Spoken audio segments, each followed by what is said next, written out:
নমস্কার বন্ধুরা, সবাইকে শুভ সকালের অনেক অনেক শুভেচ্ছা। শুভ বিবাহের আজকের পর্বের রিভিউতে আমরা দেখতে পাচ্ছি তেজ সেজেগুজে চলে এসেছে সে পারমিতার বিয়েতে যাবে বলে।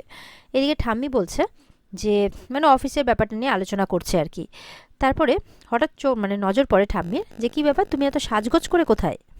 তখন তেজ বলছে আসলে ঠাম্মি, আমার এক পুরনো বন্ধুর বিয়ে আছে, তো সেখানেই যাচ্ছি। তো বলে সুধা কোথায়? তো তেজ বলছে আমি একাই যাচ্ছি। ঠাম্মি বলছে কেন? তুমি তোমার বন্ধু জানে না যে তুমি এখন বিবাহিত? আর বিয়ের পর এরকমভাবে তোমাকে একা নেমন্তন্ন করেছে, তোমার স্ত্রীকে করেনি? তো জানো না তুমি যে বিয়ের পর কোনো অনুষ্ঠান বাড়িতে যেতে গেলে জোড়ায় যেতে হয়, এরকমভাবে একা যেতে নেই? তোমাকে যদি কোথাও যেতেই হয় তো তুমি সুধাকে নিয়েই যাবে, একা যাবে না। এই বলে সুধাকে ডাকছে। তখন তেজ বলছে ঠাম্মি, ওর অনেক কাজ আছে। তখন সুধাকে আবারও ডাকছে। সুধা নেমে আসে কাজ করতে করতে, বলছে যাও তৈরি হয়ে এসো, তেজের কোন বন্ধুর বিয়ে আছে সেখানে তুমিও যাবে। বলছে কিন্তু ঠাম্মি, আমার তো অনেক কাজ আছে, সামনে বিয়ের অনেক অর্ডার আছে, মিষ্টি টিষ্টি তৈরি করতে হবে। বলে আমি কোনো কিছু শুনবো না, গেলে তোমরা দুজন একসাথেই যাবে। এই বলে সুধা রেডি হতে যাচ্ছে আর মনে মনে বলছে যে তেজ হঠাৎ করে ঠাম্মিকে মিথ্যে কথা বলল কেন, যে ও বন্ধুর বিয়েতে যাচ্ছে? পারমিতার কথাটা তো বলতেই পারতো, পারমিতাকে তো ঠাম্মিরা সবাই চেনে। ঠাম্মির কথায় দাদু ভাইয়ের বন্ধু বান্ধবের সাথে তোমার তো এবার পরিচয় হওয়া উচিত। এদিকে দেখা যাচ্ছে যে সুধার মায়ের বাড়িতে যে ঝিনুককে জেঠিমা জোর করছে বিয়ে করার জন্যে। ঝিনুক তো পরিষ্কার বলছে আমার সামনে ফাইনাল ম্যাচ আছে, পরীক্ষা আছে, আমি তো এখন বিয়ে কিছুতেই করব না। ঠিক সেই সময় সেখানে ঝুম্পা গিয়ে হাজির। ঝুম্পাকে দেখে তো ঝিনুক খুব রেগে যায়, বলছে কী ব্যাপার তুমি এখানে? তখন ঝুম্পা বাড়ির সবাইকে বলছে যে আমি একটু ঝিনুকের সাথে একা কথা বলতে চাই। জেঠিমা তো বলছে হ্যাঁ হ্যাঁ বলো না, আমরা কিচ্ছু শুনবো না। তখন সুধার মা কিন্তু জোর করে জেঠিমাকে ভেতরে নিয়ে যায়, চলো আমরা ভেতরে যাই, ওরা কথা বলুক। ওদিকে তো ওই পারমিতা, তার বিয়ের অ্যারেঞ্জমেন্ট তো ইমন করেছে সাদামাটা করে, যেমনটা বলেছিল। আর ইমন যেন আরও সাদামাটা করে করছে।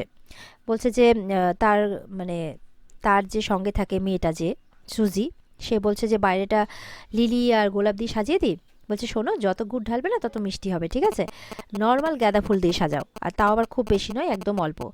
আর বলে দাও আমাদের ছেলেপেলেকে যে গেস্টদেরকে যত অত অত খাতিরদারি না করে।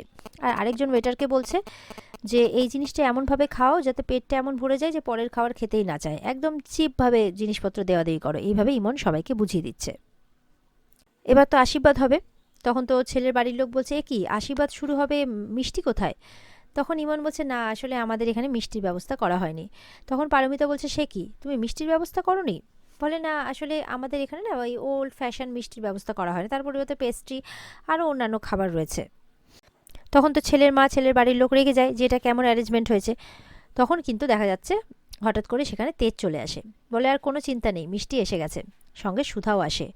তখন তো বাকি লোক খুব খুশি হয়, কিন্তু ইমন চিন্তা করছে কী ব্যাপার, পারমিতাকে তেজ কিভাবে চিনলো, এদের কানেকশনটা আবার কিভাবে হলো? এদিকে পারমিতা তেজকে বলছে যে তোমার সাথে কিছু কথা আছে।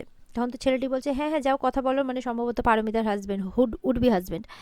আর এদিকে তেজ যখন তার ওয়াইফের সাথে সুধার সাথে পরিচয় করায়, তখন মুখটা যেন কেমন একটা হয়ে যায় পারমিতার, আর সরে যায়। আর সুধা তখন চিন্তা করছে কী ব্যাপার, আমাকে দেখে এরকমভাবে চুপ করে গেল কেন, ব্যাপারটা কি? এদিকে ঝুম্পা ঝিনুককে বলছে যে তুমি দেখো, আমার কাছে এই বিয়েটা সব কিছু, আমার বাবা ধার দেনাতে ডুবে গেছে, আর এরপরে আমার যাওয়ার কোথাও কোনো রাস্তা নেই, তাই এই বিয়েটাকে আমাকে এনিহাও বাঁচাতে হবে।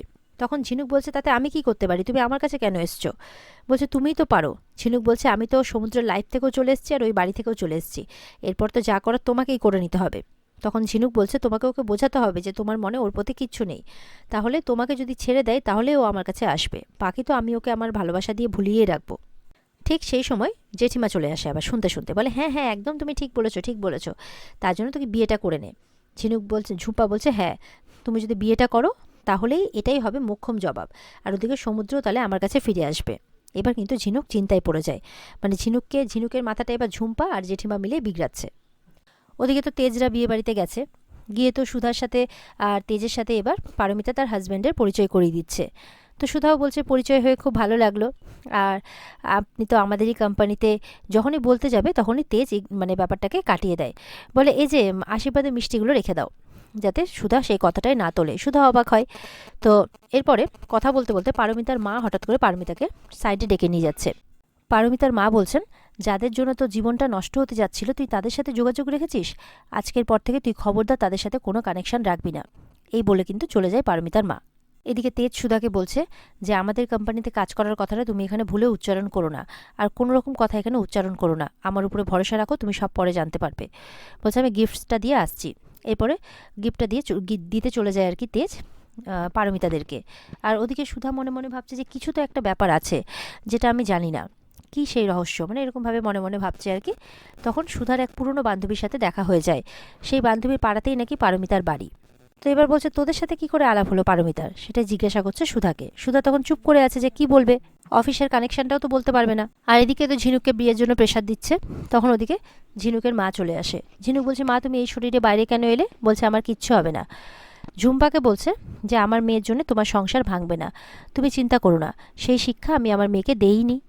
ঝিনুকের মা ঝিনুককে বোঝাচ্ছে যে মন খারাপ করছে তোর, বুঝতে পারছি, আসলে কি বলতো এই সমাজের নিয়মটাই ওরকম, যা কিছু দোষ মেয়েদের উপরে এসেই বর্তায়। আজকে যদি ওর সংসারটা ভাঙে, বলছে আজকে যদি ওর সংসারটা ভাঙে তাহলে কোথাও না কোথাও কিন্তু দোষটা তোর উপরেই বর্তাবে। এদিকে তো সুধার বান্ধবী সুধাকে বলছে যে পারমিতা দিকে সেই ছোট থেকে দেখছি, জীবনে অনেক কষ্ট দেখেছে, এবার সমরস্তার সাথে বিয়ে হয়ে যাতে মেয়েটা সুখী হয়, এইভাবে বলছে আর কি। সুধাকে যখন জিজ্ঞাসা করছে তখন সুধা ঘুরিয়ে বলছে আসলে আমার স্বামীর বান্ধবী। আর এদিকে ইমন বলছে আমি যেখানেই যাই সেখানেই সমস্ত কাজে না এরা ব্যাঘ্রা দিতে চলে আসে, আমার ভালোই লাগে না। এদিকে সুধার বান্ধবী কিন্তু সুধাকে পারমিতার অতীতে একটা ঘটনার কথা মানে বলছিল আর কি, খুব কষ্ট পেয়েছে একটা ঘটনার জন্য। তখন সুধা বলছে কি এমন ঘটনা? তখন মানে বান্ধবীটা কিন্তু আর কিছু বলে না, বলছে যে ও ছাড়, ও পারিবারিক ব্যাপার, ওদের ওদের মধ্যে কি আর ওইসব কথা বলবো, ছাড়, ওই ব্যাপার নিয়ে আলোচনা করতে হবে না। এদিকে তো পারমিতারা সব গেস্টদেরকে আপ্যায়ন করছে। ঠিক সেই সময় তেজ পারমিতাকে সেই নেকলেসটা উপহার দিচ্ছে। সেটা দেখে পারমিতা বলছে ও মা এত দামি উপহার? না না না তেজ, তুমি এখানে এসেছো এটাই আমার কাছে অনেক, আমি এই দামি উপহারটা নিতে পারবো না।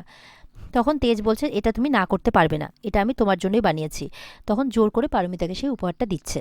তেজ বলছে যে দেখো আমি জানি যে তুমি আমাকে বা আমার পরিবারকে কখনোই ক্ষমা করতে পারবে না, কিন্তু একটা প্রায়শ্চিত্ত তো আমার উপরেও বর্তাই বলো। তখন পারমিতা বলছে তুমি নিজেকে দোষারোপ করছো কেন, তুমি নিজেকে দায়ী বা বলছো কেন, তুমি তো সেই সময় বিদেশে ছিলে। তেজ বলছে যে আমি তো তোমাকে বাধ্য করেছিলাম সবকিছু স্যাক্রিফাইস করতে। পারমিতা বলছে আমি তো স্যাক্রিফাইসটা করেছিলাম সবকিছু বুঝে শুনে, তুমি নিজেকে কেন দোষ দিচ্ছ? এরপরে তেজ কিছু টাকাও দিচ্ছে, পারমিতা সেটাও নিতে রাজি হয় না। তেজ বলছে নাও তোমার বিয়ের কাজে লাগবে। এদিকে কিন্তু ইমন দেখছে যে কি ব্যাপার, তেজ পারমিতাকে এত দামি একটা নেকলেস দিচ্ছে, ব্যাপারটা কি চলছে, খুব বোঝার চেষ্টা করছে কিন্তু বুঝতে পারছে না। ওদিকে এবার পারমিতার মা চলে আসে, বলছে যে কি ব্যাপার, টাকা দিয়ে নিজেদের দোষ ঢাকার চেষ্টা করছো? আমার মেয়ের সাথে যা হয়েছে টাকা দিয়ে ক্ষতিপূরণ করার চেষ্টা করতে পারবে না তুমি। পারমিতা বলছে আহ মা কি হচ্ছে বলো তো। পারমিতার মা তো বলছে যে আমার মেয়ের সাথে যা হয়েছে তার জন্য তোমাদেরকে কোনোদিনই ক্ষমা করতে পারবো না, এবার যদি আমার মেয়েকে মুক্তি দাও তাহলে বেশি খুশি হব। এই বলে তার মা চলে যায়। এদিকে পারমিতা বলছে তুমি কিছু মনে করো না, আসলে মা সবটা ভুলতে পারেনি। তখন তেজ বলছে না না আমি কিছু মনে করিনি, তবে তুমি এই টাকাটা রাখো। ইমন কিন্তু ব্যাপারগুলো বোঝার খুব চেষ্টা করছে কিন্তু কিছুতেই পারছে না। এদিকে পারমিতা তো টাকা নেই। তখন তেজ বলছে আচ্ছা তোমার অতীতের ব্যাপারটা সমরেশ সবটা জানে? বলছে না সবটা এখনও জানিয়ে ওঠার সাহস করে উঠতে পারিনি, তাই তো বিয়েটা একটু চুপিসারেই করছি যে যাতে অত লোক জানাজানি না হয়, আর বিয়ের পর আমরা এই শহর ছেড়েও চলে যাব।